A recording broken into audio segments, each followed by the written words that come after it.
Il faut que tu prophétises encore sur un grand nombre de peuples, et de nations, et de langues, et de rois. Apocalypse 10, verset 11. Telle est la mission que nous avons accepté de remplir jusqu'à ce que la terre soit éclairée de la gloire de Dieu.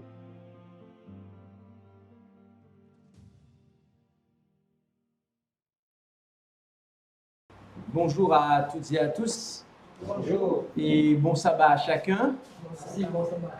Et bienvenue encore une fois pour cette dernière journée du séminaire. Nous allons commencer. Je vous invite à prendre la position qui nous convient pour la prière.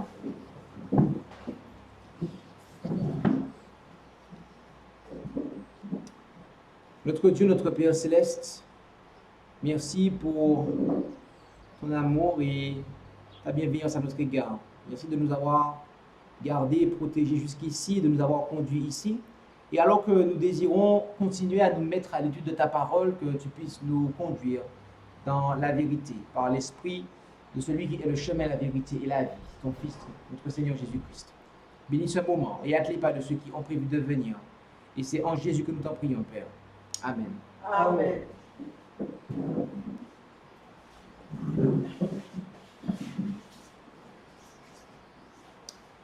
Le titre de cette présentation sera La foi de Jésus. Et durant ce séminaire, nous avons considéré le message des trois anges, ce qui est le thème de ce séminaire. Et nous avons considéré, et donc en Apocalypse 14, du verset 6 jusqu'au verset 11, c'est ce que nous avons considéré jusqu'ici. Et nous avons vu que le message du premier ange, au verset 6 et 7 d'Apocalypse 14, appelle un peuple à se préparer pour rencontrer Dieu. Il rassemble le peuple de Dieu. Le message du deuxième ange, quant à lui, en Apocalypse 14, verset 8, il décrit la condition de celles et ceux qui ont rejeté le message du premier ange. Il dit que ces personnes, ces groupes, ces entités sont Babylone. Et le message du troisième ange, quant à lui, nous met en garde contre les actions que mèneront ceux qui auront refusé le message du premier ange, et donc qui sont Babylone, et c'est les actions qu'ils mèneront contre ceux qui auront accepté le message du premier ange. Et il est dit au verset 12, on nous décrit justement l'attitude qu'auront ces croyants qui persévéreront dans le message du premier ange. On nous dit, c'est ici la patience des saints, ce sont ici ceux qui gardent les commandements de Dieu et la foi de Jésus. Nous avons eu l'occasion de voir que la crainte de Dieu, craindre Dieu signifie lui obéir. Et nous avons vu que le message du premier ange fait très clairement allusion aux 10 commandements. Et il n'y a pas lieu ici de douter quant au fait que les commandements de Dieu ici font très clairement référence aux 10 commandements, au décalogue. Et cela parce que la foi dont il est parlé ici est celle de Jésus. Donc il ne s'agit pas ici de commandements spécifiques que Jésus aurait donnés, car le texte l'aurait précisé. Mais il s'agit ici des commandements de Dieu. Et lorsqu'on regarde cette expression, cela fait très clairement allusion aux 10 commandements. Mais alors, la foi de Jésus, à quoi cela fait-il allusion? Eh bien, nous allons voir que la foi de Jésus, en réalité, nous en avons déjà parlé dans le message du premier ange. Nous allons voir que cela est présenté sous une autre dénomination, pour ainsi dire. D'accord? Premièrement, nous allons expliquer, faire un petit cours de grec. Pourquoi nous allons faire un petit cours de grec? Eh bien, c'est parce que la traduction dans les Bibles en français fait que nous n'avons pas tous les textes qui sont correctement traduits, à tel point que le seul texte que nous avons en français, dans les Bibles en français, où il est question de la foi de Jésus, c'est Apocalypse 14, verset 12. N'est-ce pas? Avez-vous déjà vu cette expression-là en dehors d'Apocalypse 14, verset 12? Lorsque vous prenez une Bible en français, ou en tout cas la majorité des Bibles en français d'aujourd'hui, vous vous rendez compte que c'est la seule fois où cette expression apparaît. Alors qu'en réalité, dans le grec, elle apparaît ailleurs. Ici, le nom Jésus, il est au génitif. Le génitif, eh bien, indique que ce qui précède est possédé par le nom. Le génitif, le cas génitif, indique que le nom possède ce qui précède. En l'occurrence ici, il n'y a pas en fait le mot de dans le grec. Il y a le mot pour foi et le mot Jésus, le nom de Jésus. Mais le nom de Jésus, il est au génitif, c'est-à-dire qu'il est le possesseur de cette foi. Et donc c'est pour ça que l'on traduit la foi de Jésus. Et il y a d'autres cas dans la Bible où cette situation se produit, où le nom de Jésus est génitif, et ce, après le mot foi.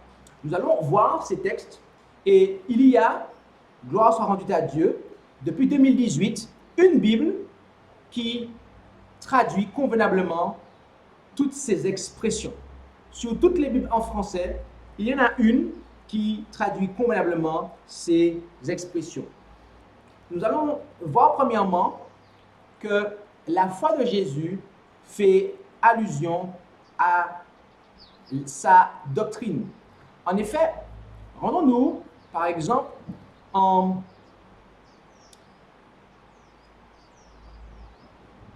Timothée 4, versets 1 et 6. 1 Timothée 4, versets 1 et 6. Et là, nous lisons. En 1 Timothée 4, versets 1 et 6, « L'Esprit dit expressément que dans les derniers temps, quelques-uns se détourneront de la foi, s'attachant à des esprits séducteurs et à des doctrines de démons. » Verset 6. « Si tu représentes ces choses aux frères, tu seras un bon ministre de Jésus-Christ, nourri des paroles de la foi et de la bonne doctrine que tu as exactement suivies. » Notez que dans ces deux versets, de 1 Timothée 4, versets 1 et 6, le mot doctrine est employé de manière synonyme à foi. Ici, la foi signifie en fait la doctrine. Et la foi de Jésus, donc, signifie sa doctrine.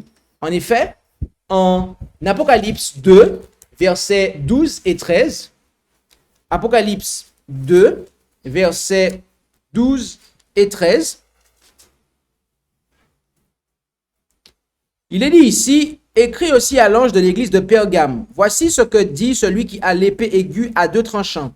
Je connais tes œuvres et le lieu que tu habites, où Satan a son trône, et tu retiens mon nom, et tu n'as point renié ma foi, même au jour où Antipas, mon fidèle martyr, a été mis à mort au milieu de vous, où Satan habite. On voit ici, eh bien, qu'il y avait l'apostasie, la corruption au niveau de l'enseignement qui avait lieu à cette période. Et le Seigneur fait ce compliment où il dit qu'ils n'ont point renié sa foi, autrement dit son enseignement. Donc, la foi de Jésus fait allusion à, premièrement, son enseignement. D'accord? Fait allusion à son enseignement, à la vérité présente, à l'évangile éternel, l'enseignement. Donc, c'est un autre dénominateur, une dénomination pour l'évangile éternel, pour la vérité présente également.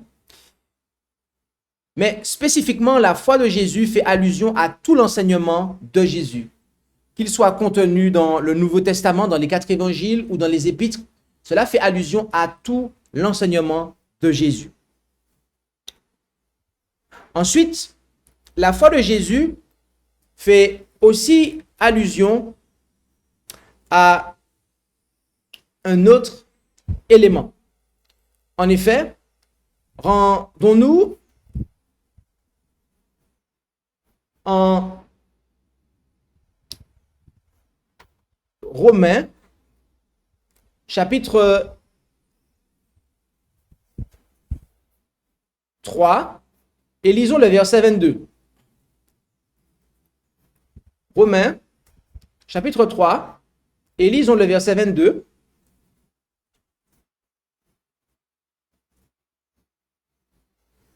Romains 3, et lisons là le verset 22. Et on pourra même prendre à partir du verset 21. Et suivez avec moi, je l'affiche pour vous. Mais maintenant, la justice de Dieu a été manifestée sans la loi.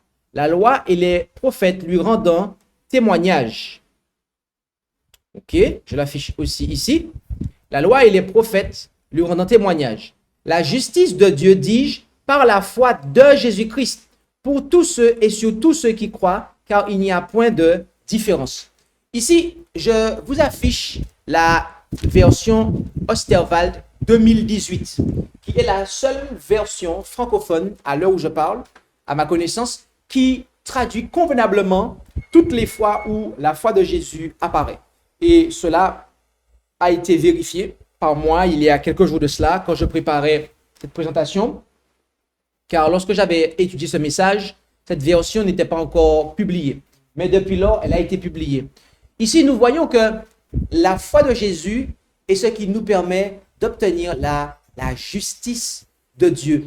Donc, autrement dit, la foi de Jésus a un rapport avec la justification par la foi.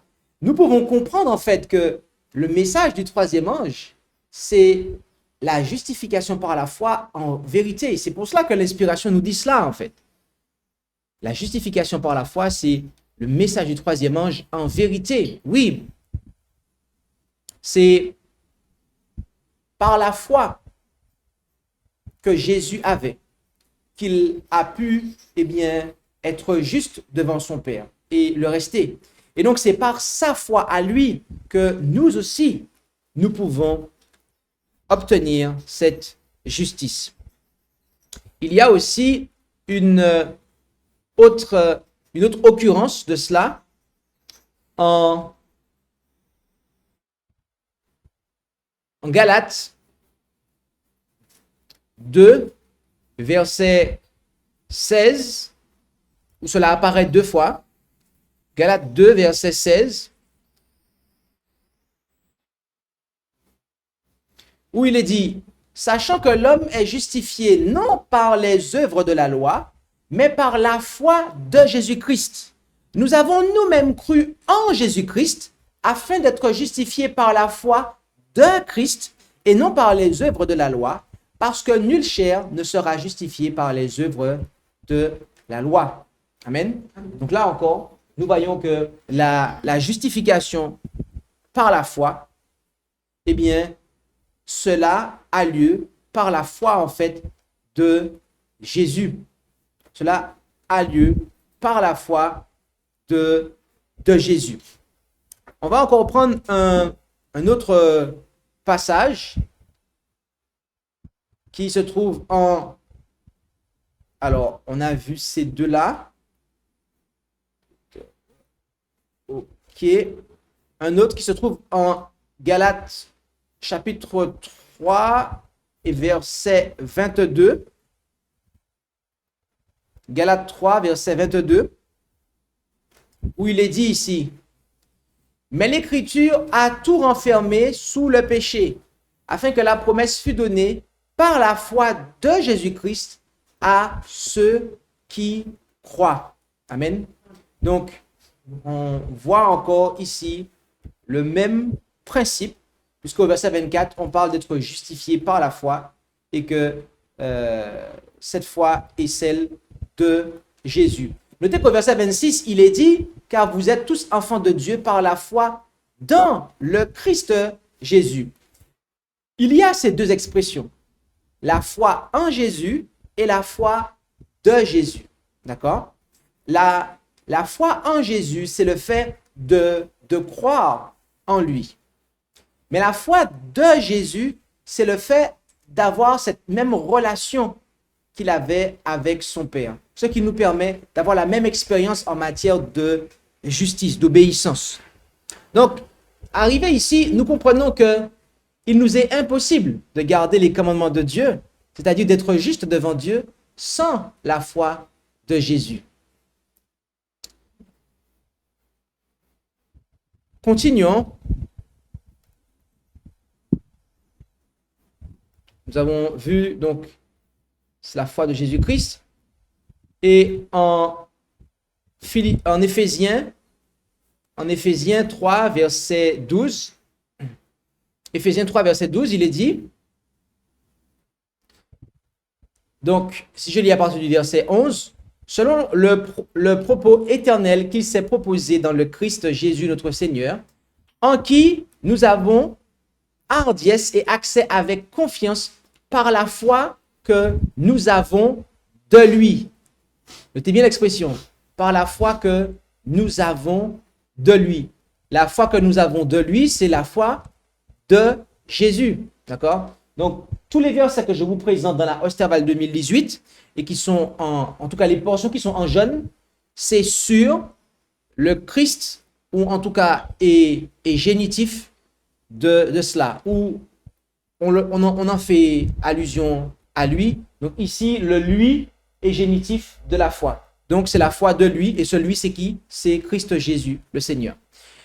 Donc ici, c'est par la foi de Jésus en fait que nous pouvons nous approcher de Dieu en fait. Oui, c'est par la foi de Jésus que nous pouvons nous approcher de Dieu. Ensuite, continuons en Philippiens 3, verset 9. Philippiens 3, verset 9.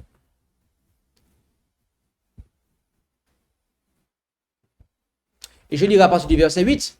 Oui, sans doute, je regarde toutes choses comme une perte pour l'excellence de la connaissance du Christ Jésus mon Seigneur, pour qui j'ai souffert la perte de toutes choses, et les considère comme du fumier, afin que je puisse gagner Christ, et que je sois trouvé en lui, n'ayant point ma justice, qui vient de la loi, mais celle qui s'obtient par la foi de Christ, la justice qui est de Dieu par la foi. Comment pouvons-nous obtenir la justice de Dieu? Par la foi de Christ. Par la foi de Christ.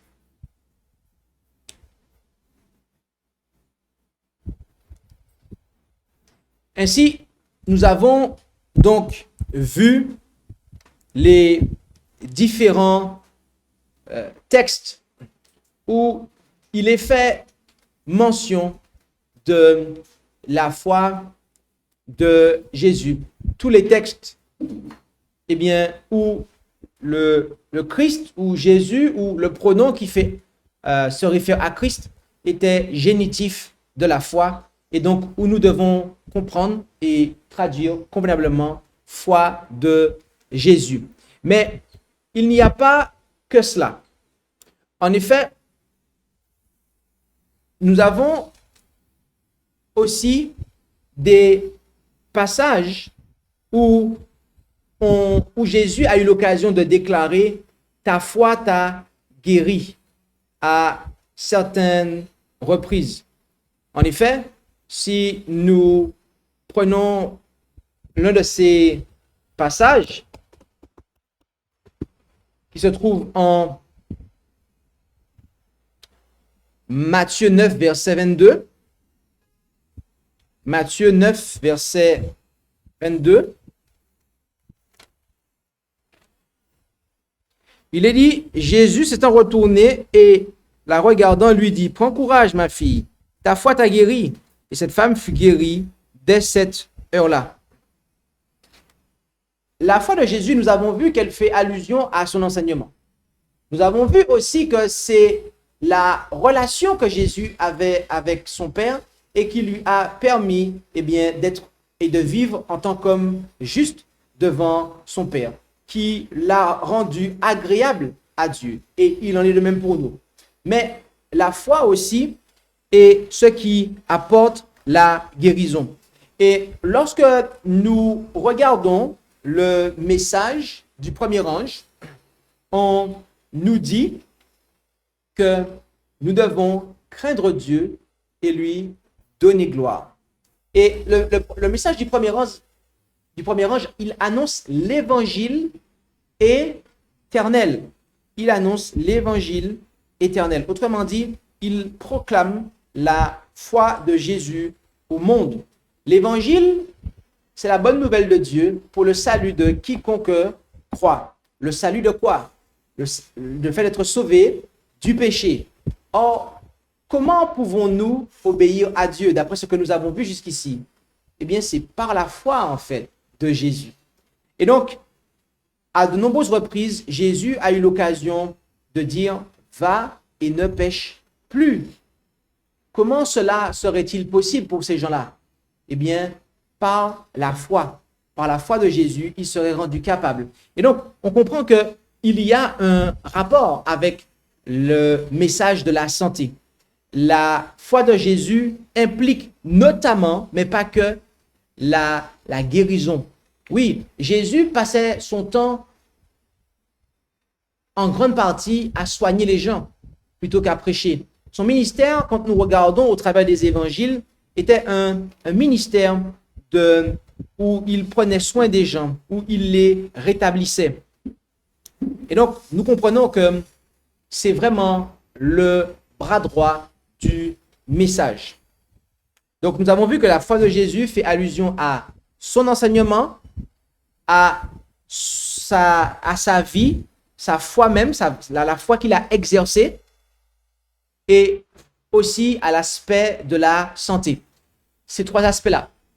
C'est très important, cette notion de foi de Jésus, car beaucoup dans le christianisme pensent que Jésus n'était pas réellement un homme lorsqu'il était sur terre.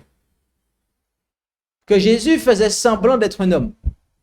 Mais le texte nous dit que Jésus avait la foi. Que Jésus exerçait la foi en fait. Et que c'est cette foi qu'il nous a laissée. Bien-aimé, Jésus était réellement un homme et il a réellement exercé la foi. Et Jésus vivait vraiment par la foi en fait. Et donc, cet enseignement est véritablement de nature à enlever tout doute quant à l'expérience humaine que Jésus a vécue sur la terre. Mais aussi, il nous est dit en Apocalypse, si nous revenons en Apocalypse 14, verset 12, Apocalypse 14, au verset 12, notez qu'il est dit quelque chose. C'est ici la patience des saints. Ce sont ici ceux qui gardent les commandements de Dieu et la foi de Jésus. Notez comment ce texte est construit. On nous parle de patience ou de persévérance des saints. Et on nous dit que ces personnes gardent les commandements de Dieu et la foi de Jésus. Maintenant, en Apocalypse 12, verset 17, on a un texte qui est similaire. Apocalypse 12, verset 17, on nous dit que le dragon s'irrita contre la femme. Et il s'en alla faire la guerre au reste de sa postérité. Qu'est-ce qui se passe sous le message du troisième ange? On voit que les églises de Babylone forment une image à la bête et ils vont après persécuter le peuple de Dieu. Et ceux qui subissent cela sont ceux qui gardent les commandements de Dieu et la foi de Jésus. Ici, on nous dit que à ceux qui gardent les commandements de Dieu et qui ont le témoignage de Jésus-Christ. Donc, on voit qu'il y a cette même situation, mais qu'en Apocalypse 14, 12, il est question de la foi de Jésus, tandis qu'en Apocalypse 12, 17, il est question du témoignage de Jésus. Qu'est-ce que le témoignage de Jésus?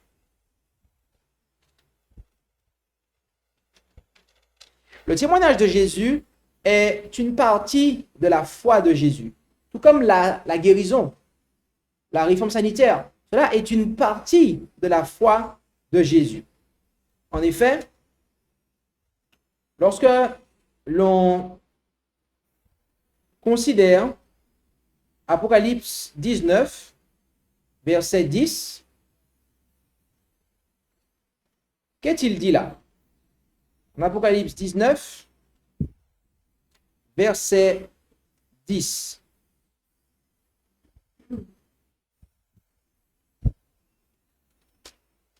Apocalypse 19, verset 10, il est dit: Or, je me jetai à ses pieds pour l'adorer, mais il me dit: Garde-toi de le faire.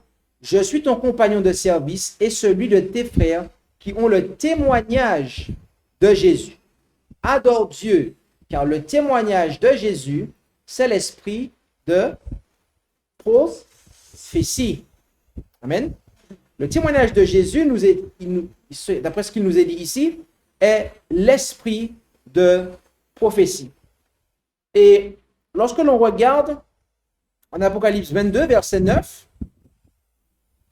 même au verset 8, on a la même situation qui apparaît. La même situation se produit. Il y a un ange qui se présente. Jean veut l'adorer. Mais encore une fois, l'ange lui dit de ne pas le faire. Il lui dit après au verset 9 qu'il est son compagnon de service et celui de tes frères, les prophètes et de ceux qui gardent les paroles de ce livre. Adore Dieu. Donc ici, nous voyons que témoignage de Jésus signifie l'esprit de prophétie et que l'esprit de prophétie, eh bien, c'est l'esprit qui anime en réalité les prophètes. Donc, cela fait allusion au don de prophétie qui se manifestera au sein de l'Église chrétienne. Beaucoup pensent que dès que Jean a terminé l'Apocalypse, eh bien, il n'y a plus eu de révélation. Le canal de la révélation s'est arrêté. Dieu aurait fermé le robinet du Saint-Esprit et que les dons ne se seraient plus manifestés, notamment le don de prophétie. Mais qu'est-ce qui nous a été dit en 1 Thessaloniciens 5 à ce propos?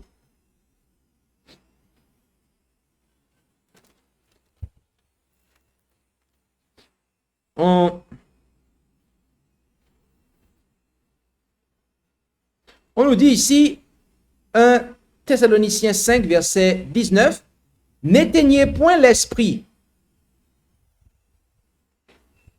ne méprisez point les prophéties, éprouvez toutes choses et retenez ce qui est bon. » Donc, on voit que Paul a très clairement enseigné qu'il ne devait point éteindre l'esprit. Il ne devait point penser que, eh bien, après la mort des apôtres, il n'y aurait plus de révélation, qu'il n'y aurait plus de prophétie et donc de prophètes. Bien entendu, les Saintes Écritures, les 66 livres de la Bible que nous avons, sont la norme de la révélation en matière de doctrine. Mais le Seigneur se réserve le droit de pouvoir faire des révélations au travers de prophètes, de serviteurs, de servantes qu'il choisira pour cela. Ainsi, nous voyons que la foi de Jésus correspond à sa doctrine, son enseignement. Cela correspond à la confiance que notre Seigneur Jésus-Christ avait en son Père alors qu'il était sur terre, ce qui lui a permis d'être un homme juste, sans péché, et que c'est par ce moyen que nous aussi nous pouvons nous approcher de Dieu. Troisièmement, il s'agit en partie de l'aspect de la santé, car Jésus nous dit d'aller et de ne plus pécher lorsqu'il nous guérit. Et nous savons que la foi de Jésus est ce qui nous permet de pouvoir observer la loi de Dieu, tant spirituelle que physique, mais aussi qu'il s'agit du témoignage de Jésus qu'est l'esprit de prophétie.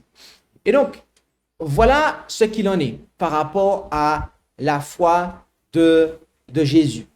Et Apocalypse 14, verset 12, nous dit que ceux qui font face aux menaces de la bête et de son image, eh bien, ils sont patients, ils persévèrent dans l'observation des commandements de Dieu et la foi de Jésus. Il y a vraiment cette notion de persévérance. En effet, Jésus a eu l'occasion de dire en Matthieu 24, au verset 13,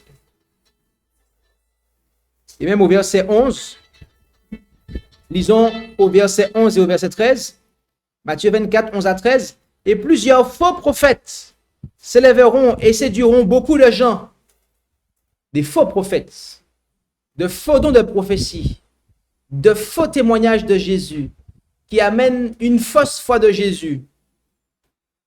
Et parce que l'iniquité sera multipliée. Pourquoi? Parce qu'il n'y a que la foi de Jésus, en fait, qui nous permet de faire la volonté de Dieu.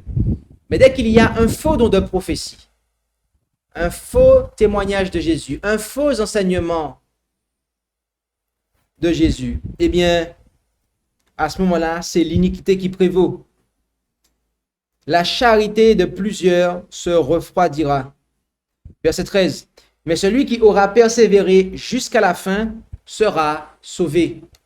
Jésus-Christ lui-même l'a dit, et nous le voyons dans ce verset, que il ne s'agit pas simplement d'accepter le message. Aujourd'hui, et sauver un jour, sauver toujours. Mais nous aurons à persévérer, car l'ennemi enverra ses agents, ses faux enseignants, ses faux prophètes, pour nous faire perdre la foi de Jésus, de sorte que nous puissions ne pas rester fidèles à Dieu. Et le Seigneur Jésus a eu l'occasion de poser une question. Et c'est une question à laquelle aucune réponse n'a été apportée dans le contexte en question. Considérons la question que le Seigneur a posée en Luc 18, verset 8. Luc 18, verset 8. Luc 18, verset 8, où il est dit, ici, je vous dis qu'il les vengera bientôt.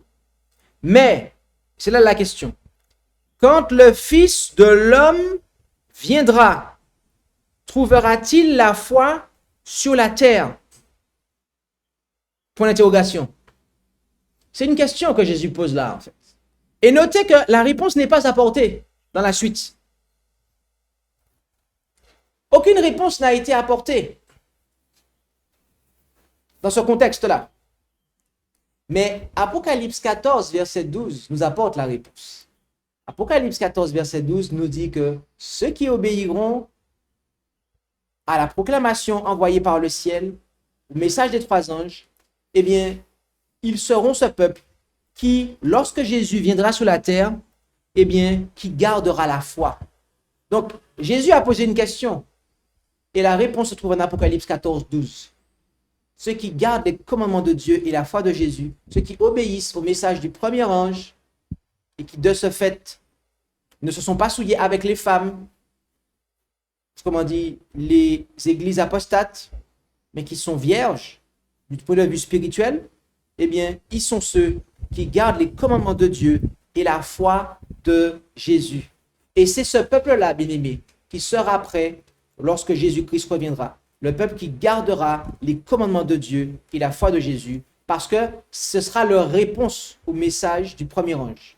Observer les commandements de Dieu et la foi de Jésus, c'est la réponse au message du premier ange. Craignez Dieu et donnez-lui gloire et adorez-le. Bien-aimé, Jésus pose encore cette question. Trouvera-t-il la foi sur terre? Trouvera-t-il sa foi sur terre lorsqu'il reviendra? Nous savons déjà, de par Apocalypse 14, 12, qu'il y aura un peuple qui gardera la foi de Jésus. Mais la question que je vous pose en ce matin est, ferez-vous partie de ce peuple qui garde les commandements de Dieu ainsi que la foi de Jésus? Qui est-ce qui, en ce matin, souhaite faire partie de ce peuple des saints, qui garde les commandements de Dieu et la foi de Jésus? Levez la main. Levez la main. Eh bien, prions.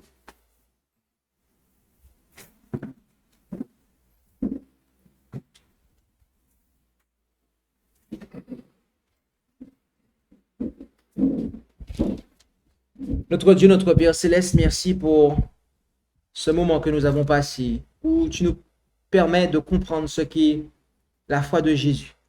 Accorde-nous, Père Céleste, d'accepter tous tes enseignements et de pouvoir venir auprès de toi avec la même assurance que Jésus avait, de sorte que nous serons rendus justes par sa foi.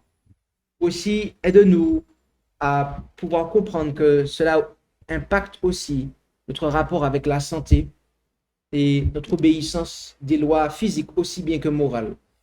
Et également, nous te demandons de nous aider à comprendre cette partie de la foi de Jésus qui est le témoignage de Jésus, l'esprit de prophétie, et que nous puissions aussi le garder et persévérer dans toutes ces choses afin que nous soyons trouvés fidèles quand Jésus-Christ reviendra. Et c'est dans le nom de Jésus que nous t'en prions, Père. Amen.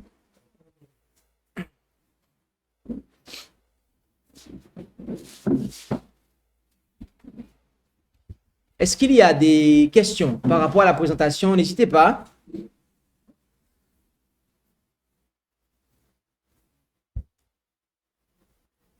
L'occasion vous est donnée de pouvoir poser vos questions.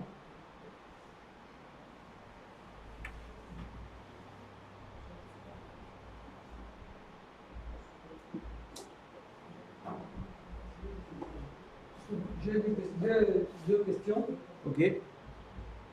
C'est ce qui concerne la foi de Jésus, particulièrement.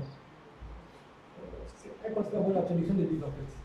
Parce que j'ai aussi la version Ostéval 96, 2008. 96.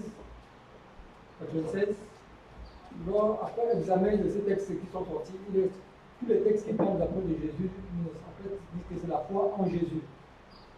Et ici, dans mon téléphone, dans mon portable, j'ai également la version King James en français. Par contre, quand cette version, en faisant le rapport, elle tombe exactement comme vous avez pu le projeter sur l'écran. Donc, la foi en Jésus dans les versions modernes, si on peut dire, et la foi de Jésus dans le bon contexte par rapport à la version protestante, si on peut dire. Parce que nous avons appris que la version protestante que les anglophones utilisaient, c'est la King James, autorisée. Autorisée pas parce qu'il y a différents King James. Il y a une nouvelle King James aussi qui est autorisée parce qu'elle s'apparente plus près du texte reçu. Les textes reçus, ce sont les textes grecs.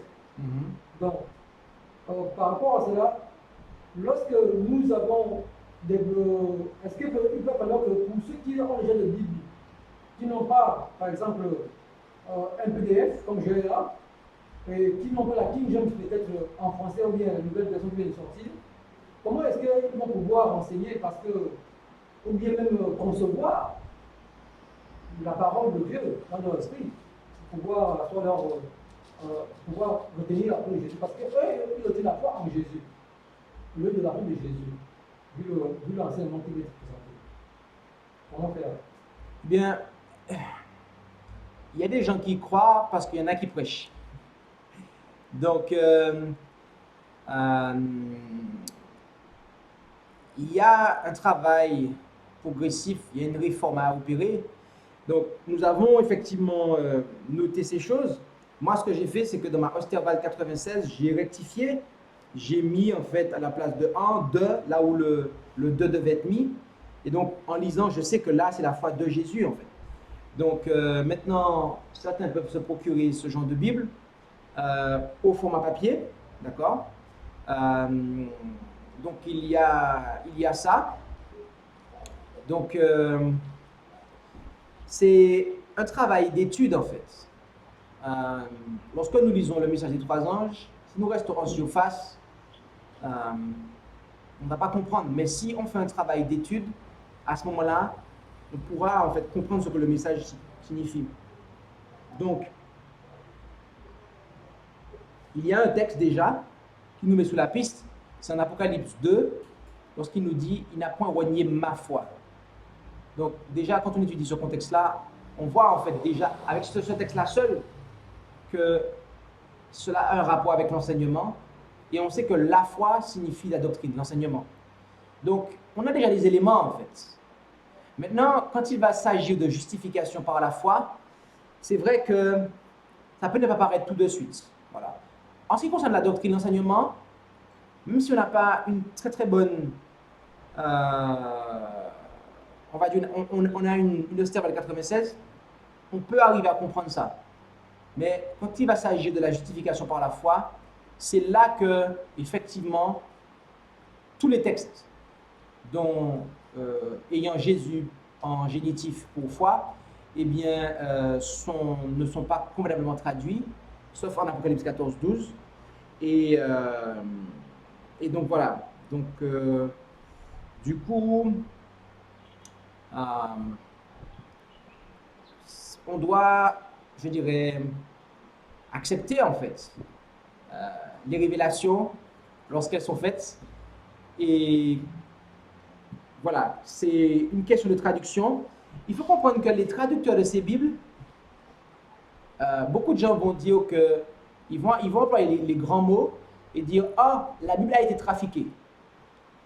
Mais elle n'a pas été trafiquée en fait.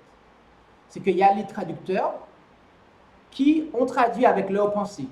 La version Martin, en Apocalypse 1, il dit « au jour du dimanche », au lieu de dire « au jour du Seigneur ». Parce que pour lui, le jour du Seigneur, c'est le dimanche, en fait. Donc, il a traduit avec sa pensée, en fait. Mais est-ce que le texte sur lequel il se base est un texte corrompu? Non, c'est le bon manuscrit, en fait. Lorsque vous traduisez, nous sommes des êtres humains. Premièrement, nous sommes sujets à l'erreur. Deuxièmement, et il y a un point, mais je ne vais pas tellement intervenir sur ça, mais c'est que des fois, dans la langue de destination, on n'a peut-être pas tous les mots pour expliquer les choses qu'il y a dans la langue d'origine. Mais bon, ce n'est pas le point sur lequel je veux venir là. Les traducteurs des Bibles en français, ils savent très bien en fait que Jésus est génitif par rapport à la foi. Donc, ils savent, je dirais, au niveau de la grammaire, que normalement, il faut mettre foi de Jésus. Mais pourquoi ils ont mis foi en Jésus en fait? Eh bien, c'est parce que pour eux, on ne peut pas égaler Jésus, en fait. Dans le sens qu'on ne peut pas avoir la même expérience que lui, en fait. C'est-à-dire, on ne peut pas vivre sans péché. Vous comprenez? Et donc, c'est l'une des raisons pour lesquelles ils ont abondamment traduit foi de Jésus par foi en Jésus, parce que cela n'avait pas de sens pour eux, en fait. Donc, il nous faut comprendre que ces choses-là, de façon à savoir que, eh bien, à certains moments,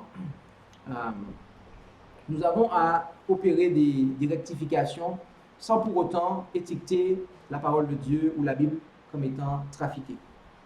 Nous sommes volés. Nous qui sommes venus à l'histoire de l'humanité où le temps de grâce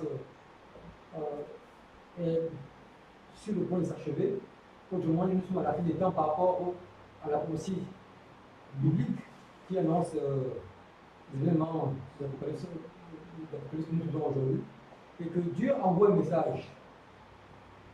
L'Église chrétienne, généralement parlant, quand on parle d'Église chrétienne, je ne parle pas de domination, je parle de ceux qui disent qu'ils sont chrétiens et qui appartiennent à des plans de domination.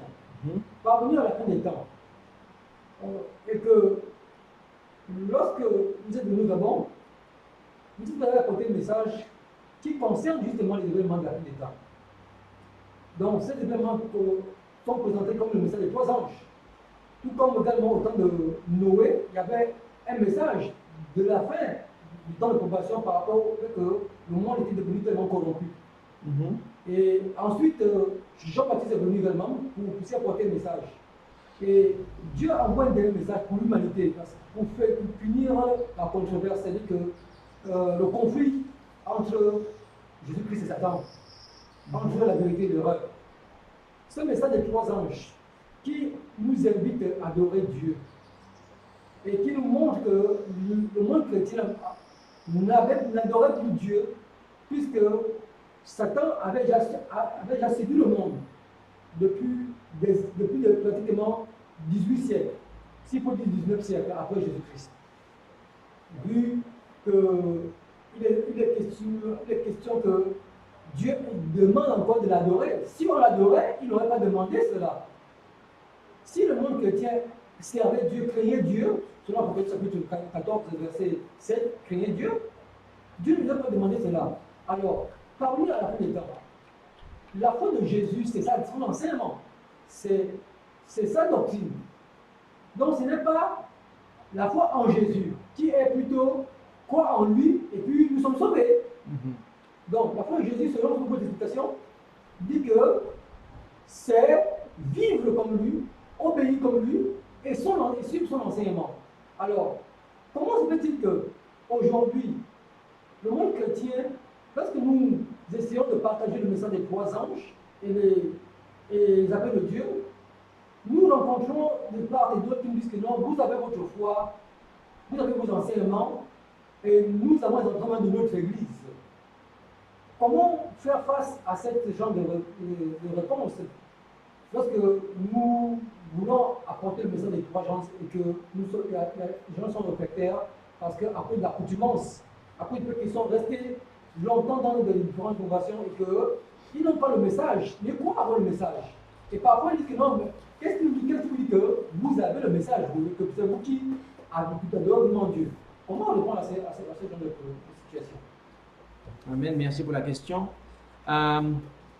L'Écriture nous dit que ceux qui acceptent le message des 3 anges, juste avant le Apocalypse 6, Apocalypse 14, verset 6, on nous parle des 144 000.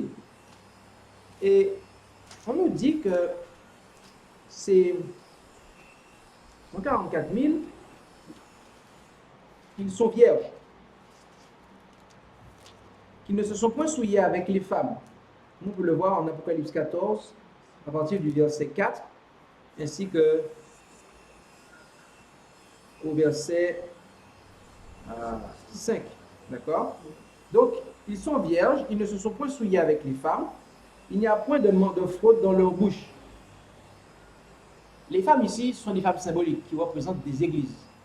Donc, autrement dit, en fait, ils ne se souillent pas avec les enseignements des églises. Ces églises-là, elles ont leur propre enseignement, leur propre foi, en fait, mais qui n'est pas la foi de Jésus. Donc, on doit, en fait, normalement, la véritable église de Dieu, ce qu'elle enseigne devrait être trouvé dans la Bible. D'accord? Ces doctrines sont censées être bibliques. Or, malheureusement, il y a beaucoup d'églises dont les doctrines ne sont pas bibliques. Les églises qui sanctifient le dimanche ne peuvent pas le prouver par la Bible. Les églises qui ont des prêtres comme l'Église catholique romaine, d'accord, et qui prie les saints, qui prie Marie, tout cela ne peut pas être trouvé dans la Bible. Et on prend encore de nombreuses autres églises qui revendiquent même observer les commandements, mais en réalité ne sont même pas au clair sur où est Jésus, que fait Jésus. Elles n'ont pas une foi qui est fondée sur la Bible. Et donc, voilà ce qui fait la différence, c'est si on est fondé sur la Bible ou pas.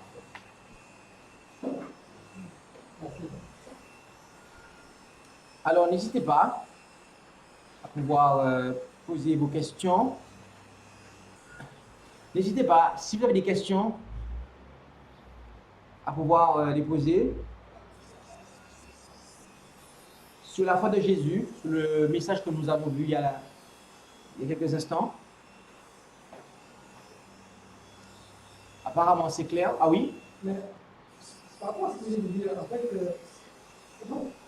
par contre, le contexte africain ici, c'est vraiment une lutte que beaucoup de gens rencontrent. Parce que lorsqu'on veut parler de faire des échanges, de bien partager la bonne nouvelle et surtout le message des trois anges, et les gens nous disent que non, mais nous adorons le même Dieu. Que tu sois dans la vie évangélique, que moi, Jéhovah, ou bien catholique, ou bien adventiste, mais peu importe, c'est que non, d'autres le même Dieu, en fait. Donc, laissez-nous tranquille avec vos histoires. Est-ce que vous vraiment adorez le même Dieu par rapport à cela, en fait? Jésus a dit qui est le seul vrai Dieu.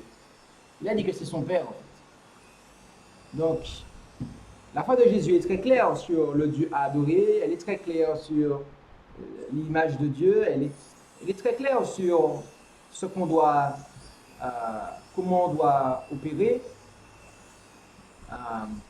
notamment pour le baptême, notamment pour le souper du Seigneur. Donc, Jésus a donné des enseignements très clairs sur ça, en fait. Or, on voit qu'il y a des églises qui font comme elles ont envie de faire et qui ne suivent pas, en fait, ce que Jésus a donné comme enseignement. Donc, c'est ce que l'on appelle, en fait,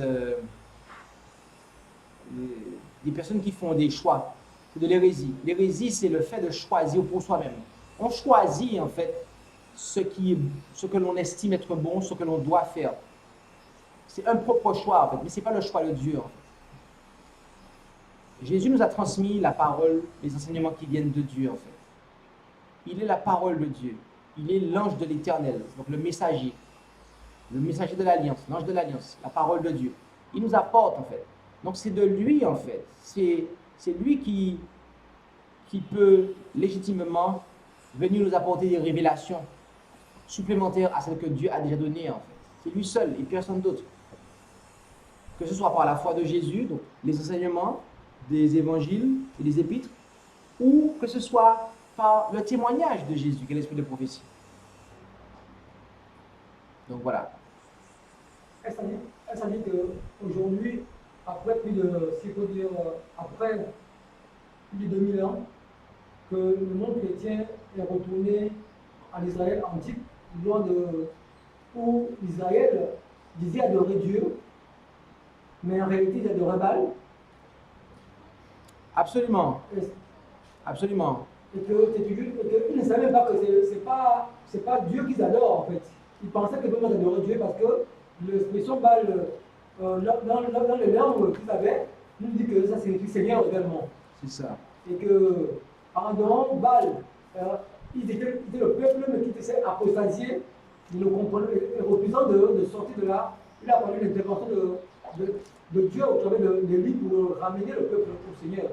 Est-ce qu'aujourd'hui, le message des trois anges est une forme de lit pour ramener le monde? Parce que aujourd'hui, le monde croit adorer Dieu et que nous avons découvert par le message des trois anges que le Dieu aujourd'hui du monde chrétien en général, je ne parle pas de gens animistes ou les païens, la chrétienté en principe a un Seigneur qui n'est pas le vrai Seigneur, mais qui pense que c'est le vrai Seigneur, puisque lui, ils ont pris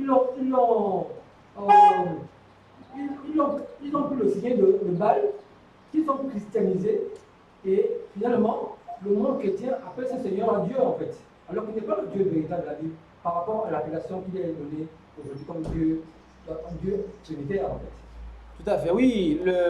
Ceux qui proclament le message des trois anges, ils sont représentés en Apocalypse à 10, verset 11, comme étant un prophète qui prophétise à toute nation, tribu, langue et roi. Et bien évidemment, ils ramènent au véritable Dieu, parce qu'ils disent « craignez Dieu et donnez-lui gloire ». Et ce parce qu'il y a eu une apostasie auquel il est fait mention en 2 Thessaloniciens 2, verset 3. Cette apostasie a été amenée dans le christianisme par l'homme de péché qu'elle a papauté. Et,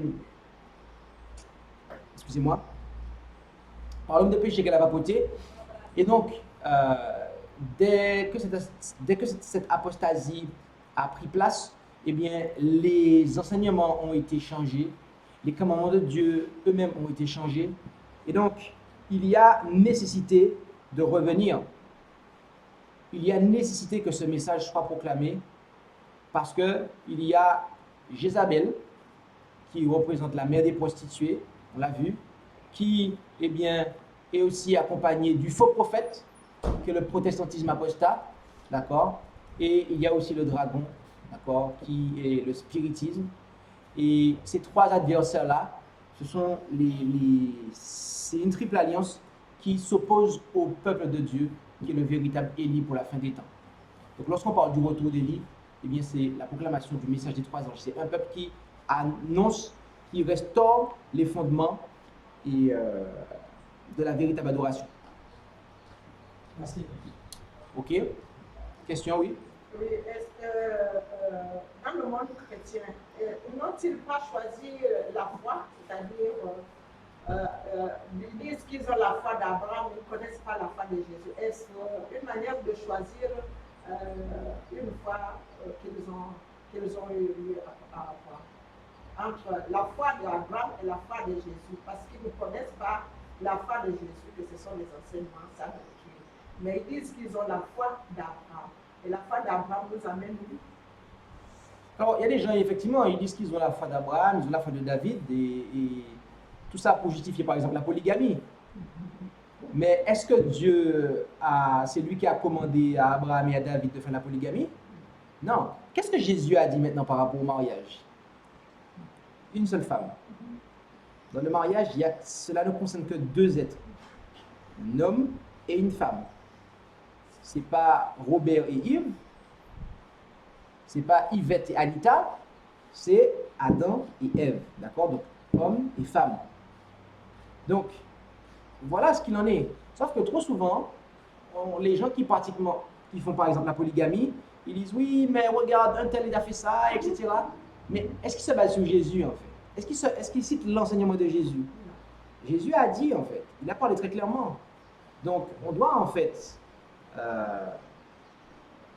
prendre pour modèle Jésus. D'accord? Le peuple de Dieu à la fin des temps, il a pour modèle le Christ. Et pas autre chose en fait. Parce que si on a la foi d'Abraham, mais exclusivement d'Abraham et qu'on le prend pour modèle, eh bien, il va commettre les mêmes erreurs qu'Abraham. Pareil pour David. Ok? Ok, on va s'arrêter là. On va prendre le chant.